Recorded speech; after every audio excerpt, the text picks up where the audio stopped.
Everyone, hi. Applause for me. I'm a total stranger.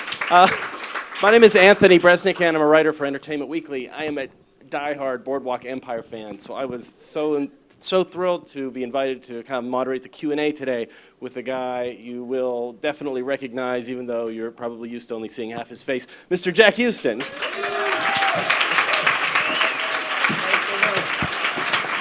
Hi. Thank you for coming. That's amazing. Thanks, Anthony. The first question I have for you is, I've just always wondered, give us a sense of what it's like, what the feeling of putting on that mask. What is it like? What does it do to your senses to wear that half a face for so long while you're shooting?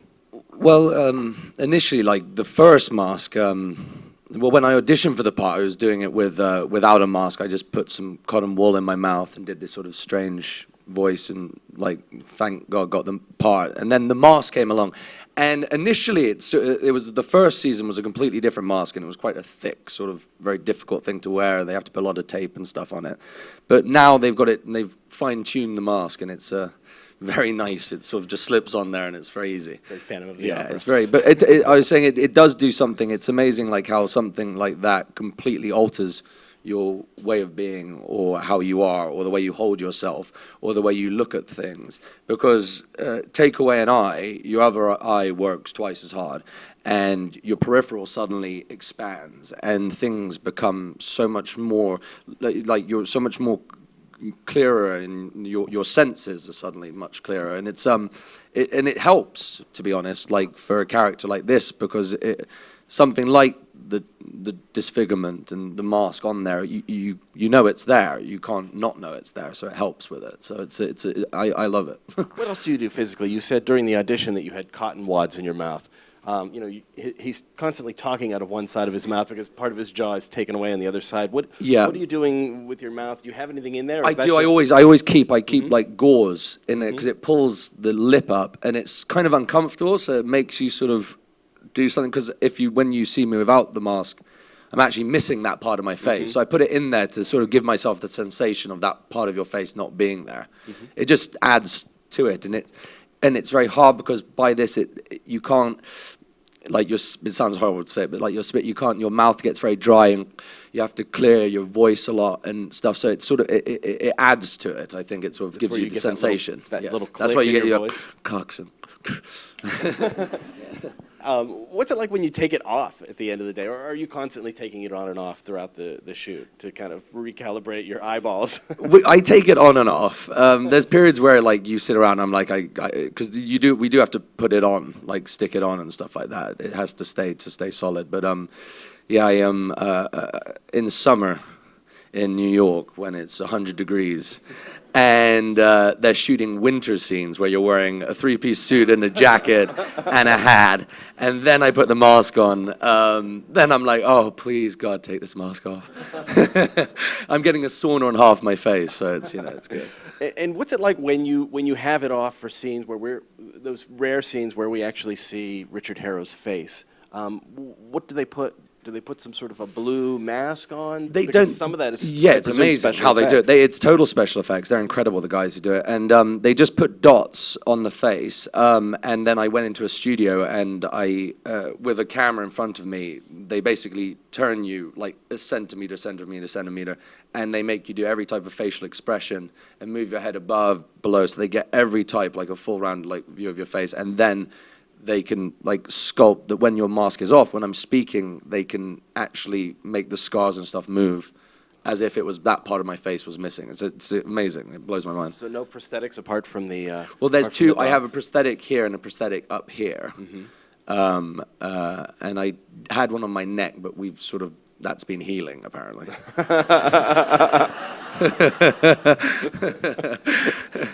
What was the audition process like? I was asking you beforehand whether Harrow was a character who had a long shelf life. Not a lot of characters on Boardwalk Empire do. And you said it was 3 episodes. Yeah, it started as a 3-episode arc in season 1. And they asked me to come do the last 2 episodes, little bits in it. And then we sort of sat and waited with bated breath thinking, please, please, please, can we come back? And they were kind enough to ask me back, and I still open every episode expecting my head to be blown off or something. You don't know. You really don't know. They must be sensing, and you must get a sense of this, the fan affection for Harrow. I think, again, we were also talking about this before we came out here.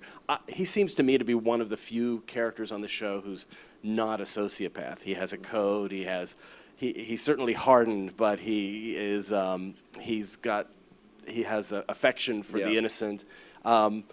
He's somebody I root for, even when he's blowing away 11 gangsters in a it's true. whorehouse. And I feel this. It's funny. I feel like maybe it comes across because I have an incredible affection for him. Like he's sort of like an alter ego. Like I love him. Like I have this amazing inside of me.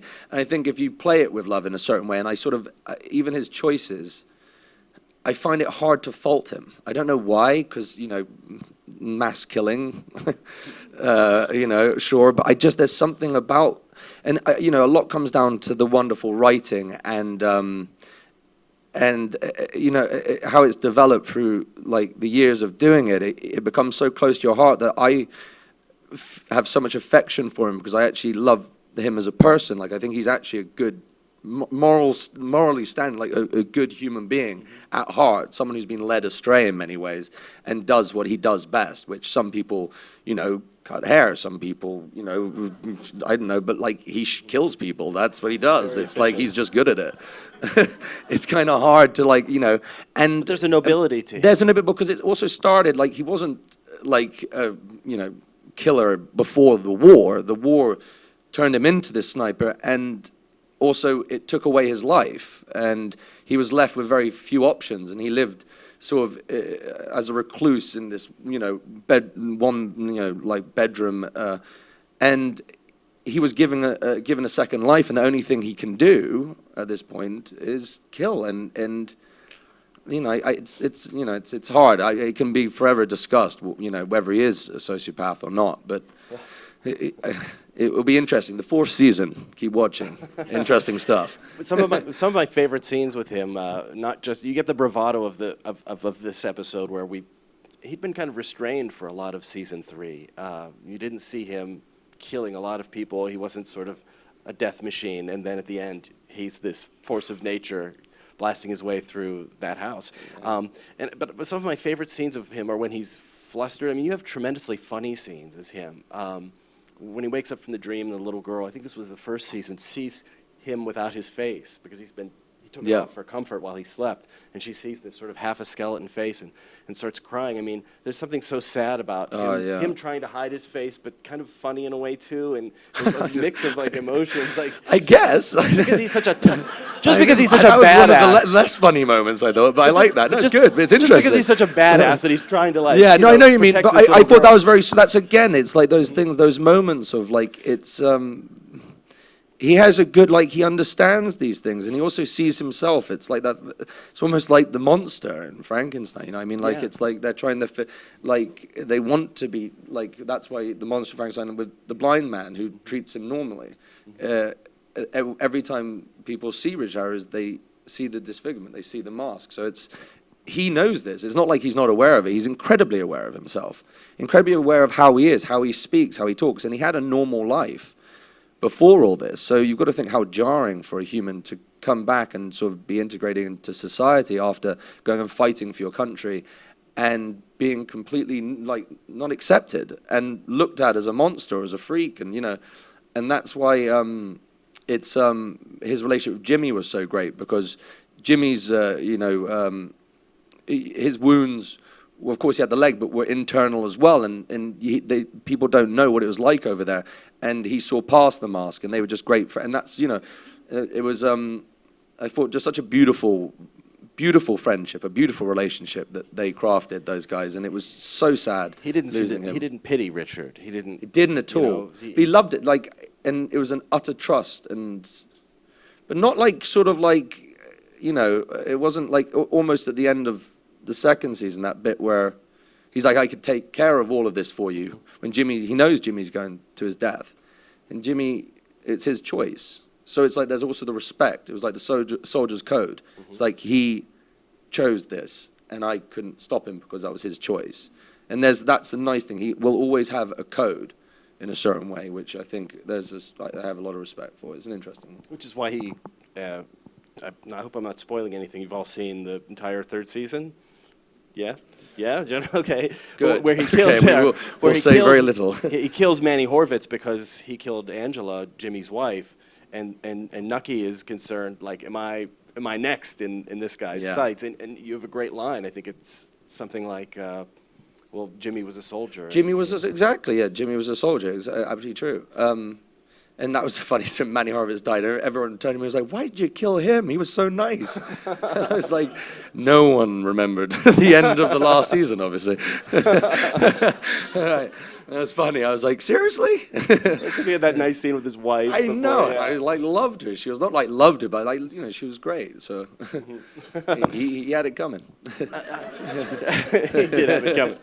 How much do the producers and writers talk to you about the whole arc of a season? I know you can't talk about season 4, but for season 3, did they say, we're gonna hold him back a little bit for this explosive finale in terms of the violence and give him some more tender scenes and more character scenes, or what was the thinking? I think they do that. I mean, we know very little. I mean, literally to the point where 3 days before an episode starts shooting, we get our sides. We don't even get the full script.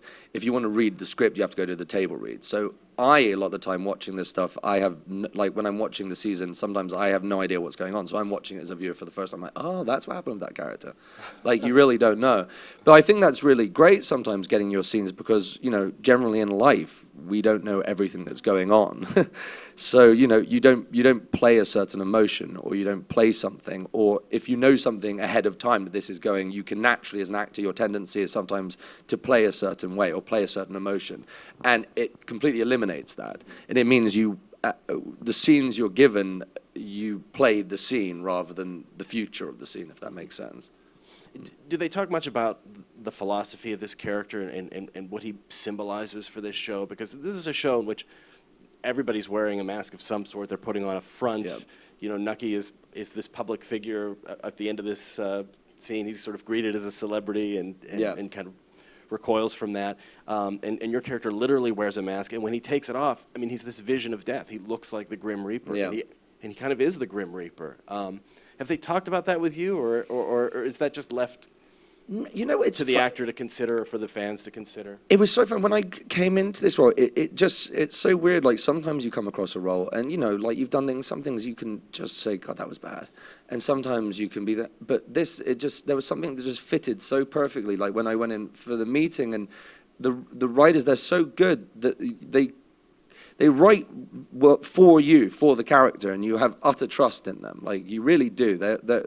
They're not going to lead you, like, well, you might die, but like, but they're not going to, they do what's right for the show, and you've got to realize it's not just you, it's a much bigger show. Mm-hmm. So they write very well for what the show is. And if, I like Richard, I'm so happy has become sort of integral to the show because he's so aside from it in a certain way. He's the complete opposite. Everyone else is a mask, has a mask, but it's a sort of, hypothetical mask, which they're hiding their real things. He's actually the person and he's also probably the most honest of all the characters. He says exactly what he thinks. He says what's in his mind because he's got nothing to hide, really. He is who he is.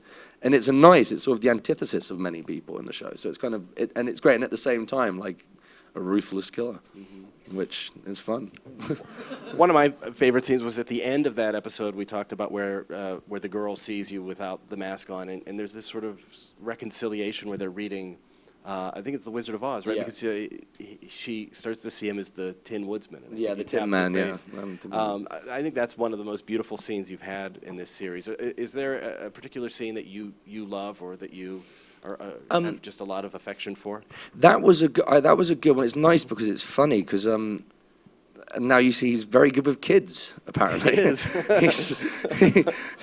And I don't know why people would leave their kids with him, but he looks like the kind of person who would attack the babysitter. It's true. I mean, like, honestly, apparently everyone's like, oh, who should we go to? Give Richard the kids.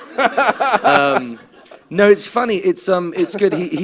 My favorite episode was Tim Van Patten, who actually directed that episode, who's one of our producers and is just, just to go say, it's very hard to sort of make a mark as a director.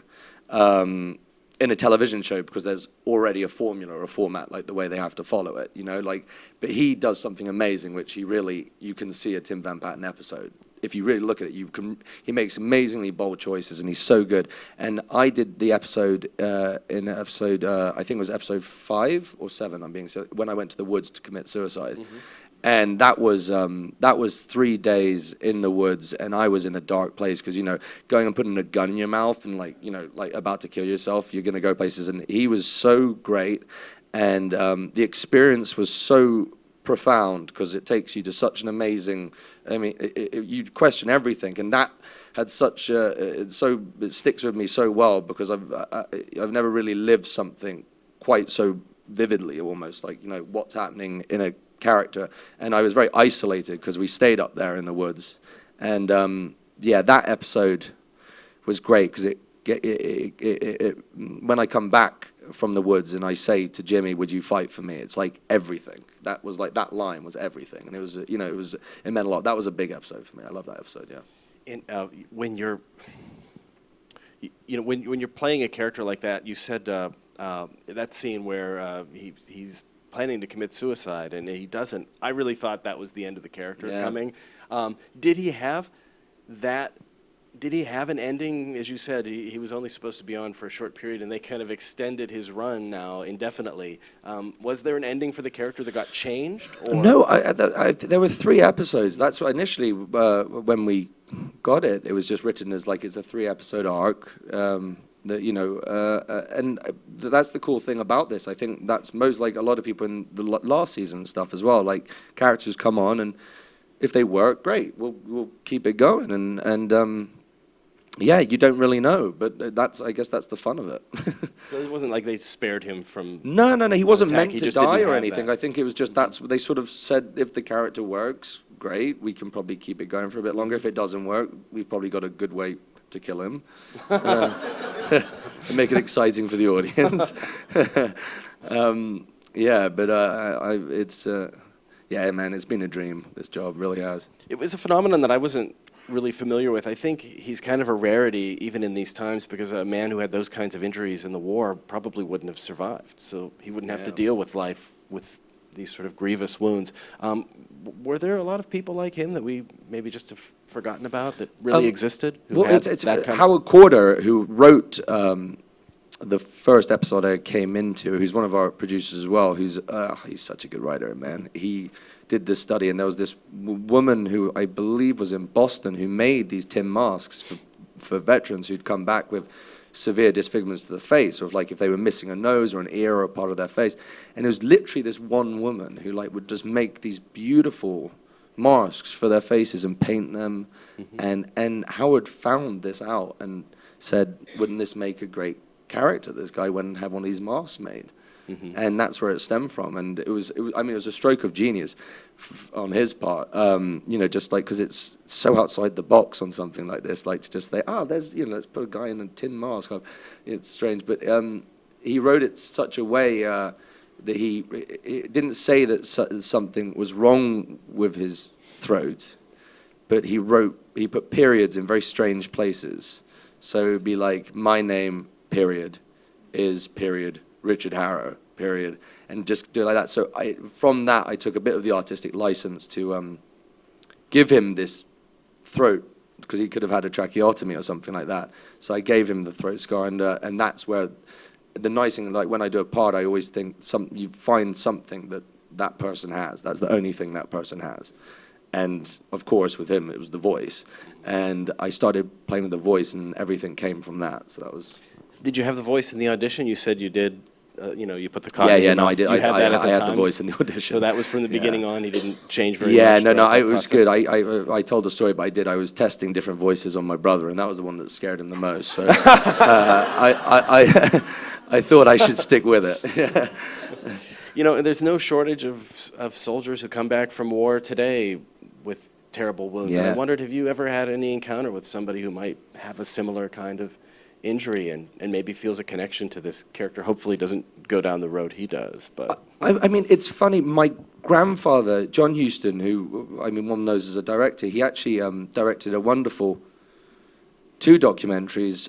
One which was post-World War II, it was about people with post-traumatic stress disorder, which many people didn't believe existed. They thought that these people were cowards and they were put in the place. And it's an amazing documentary because it looks like really bad actors, these real patients. And I remember seeing that, and it was actually banned in the States until I think like 10, 15 years ago, because they said it was anti-war. Which my grandfather said, if I ever make a pro-war movie, I expect someone to take me outside and shoot me, which I thought was a good comment, because I don't think one makes a pro-war movie, you know. It's about, it was about just telling the truth, the honest about these people, and that was something which I thought was very good, because it was about people who really did have, I mean, I know Richard isn't like, but he does in a way have like a traumatic stress, something is there. He's not himself. He wasn't the kid he was before he left for the war. He knows what it's like to suffer. So that was something I had from a very young age. I watched that documentary and it stuck with me, and that was a big one for me. Why don't we open it up to the audience for some questions? Yeah, sir, you've got one here. I'm going to repeat it because we're recording this and you're not mic'd, so go ahead. Appreciate you being here. Really glad. Oh. Amazing talent. Thanks, man. It's a pleasure to be here. Yeah, I was wondering if you could talk a little bit about your background, your training, and how you ended up here in the States. So the question is, what's your background in training and how did you end up here in the U.S.? I was born and raised in England. I was acting from about 6 or 7 years old, on the stage mainly. I always sort of like it was just always there. I just loved it. Even when I was at school, I just always knew that's what I wanted to do. I went to a place called Hurtwood House in England, which is a wonderful pre-drama school, which basically you go from 16 to 18, and lovely peers. Me and Emily Blunt was in my class and things like that. Very good actors, things like that in England. It was a great place, so I did that, and then I went into the theatre. I was everything from moving around props to stage manager to understudying, and then I did a few parts on the West End, and then I came over here in the hope that I'd get something, and 5, 6 years later, I didn't. And like I said, it's tough. It was a tough, good 5 years of really trying hard, and thank God a part like this came along. So, yeah, thanks, man. Another question. Don't be shy. Yes, ma'am. Oh, thank you. I'm addicted to Boardwalk Empire, so I wonder if that's good or bad. I have to see it. When Julie died, I almost went insane, but in my life, is that good? How do you counsel fans who are too addicted to Boardwalk Empire? I think it's very good. I think no, I totally understand. I'm addicted to many television shows. I'm an avid watcher. I love all that stuff, so I totally get it. I think, I understand why. It's a good show. Another question. Yes, ma'am. Thank you for being here. That was actually my first introduction to your character. He's wonderful. Oh, thank you. I was wondering, what advice would you offer to fellow actors? What advice do you have for fellow actors? Advice. It's funny. It's people say it, but man, keep at it. It's amazing to how much, because you never know. You really never know when that one role, that just single thing, which somehow you are the right one for that role. And I think in this town, I think you got to relax is probably the better thing. Is a nice way of saying it.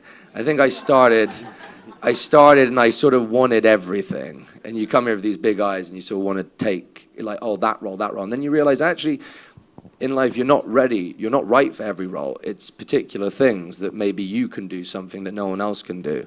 And it's putting the time and the patience and really trying to nuance those particular things. You think, actually, you know what, there's something in this I can do that maybe no one else can do. Maybe someone else can do something better, who knows? But like, it's just picking those ones and really, when I say relax, I mean like going to a room, it's, don't want it so much, if that's a way of saying it. It's a way of going into a room, and if you take it easy, they feel easy. If that makes sense. Yes, sir, here in the corner. Yeah, did you get any kind of training for the weapons, Oh, what was your training with the weapons? My trainings with weapons was them taking me to a basement filled with guns and saying, this is the gun you're going to be talking about, and this is another gun, and this is another gun. So I'd hold it, and I was like, wow. So at the end of it, sadly I wasn't allowed to shoot them, which I kept asking. But maybe I'll get to shoot one of these days. No, that was as much as I specifically asked, because in the first episode I was in, I sort of go through my long list of all the guns that somehow I have and carry around with me in places in a wardrobe. But yeah, no, they're amazing, some of those weapons, and they'd be a lot of fun to go and shoot. Thanks, man. Thank you. Yes, ma'am. Yes. Hi. Wonderful character. I love what you do. What do you aspire to do maybe 5 years from now as far as characters? Are there certain characters that you're looking to play? Where would you like to be 5 years from now? Well, you know, I would like to direct, actually, funny enough. I'm working on a few different things at the moment. I like to read, there's a few things that I've got, a few books that I'd like to adapt and turn into movies. But character-wise, I don't know if I can say Errol Flynn, we're very keen on playing one of these days. So we're talking to the Flynn estate, and that'd be fun. We'll get that going now, come on.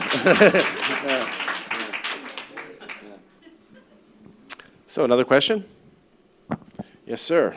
If you could tell yourself something that you know now that you didn't know when you first came to the U.S., what would you tell yourself? What would you tell yourself in your younger self? I want to use the old Bette Davis lines, always take fountain. You know that one? Because it's always just withstood years. It's just brilliant advice. What would I tell myself?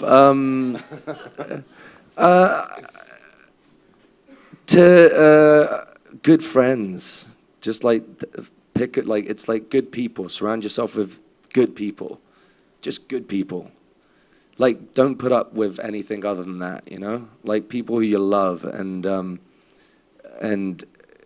you know, you can get so sort of surrounded in any town, especially in a town which the town is Hollywood, you know, like it's a lot of the film business everywhere.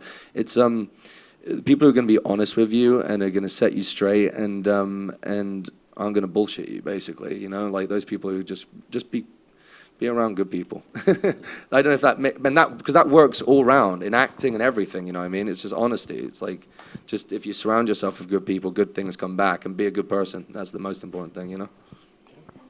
So one more question.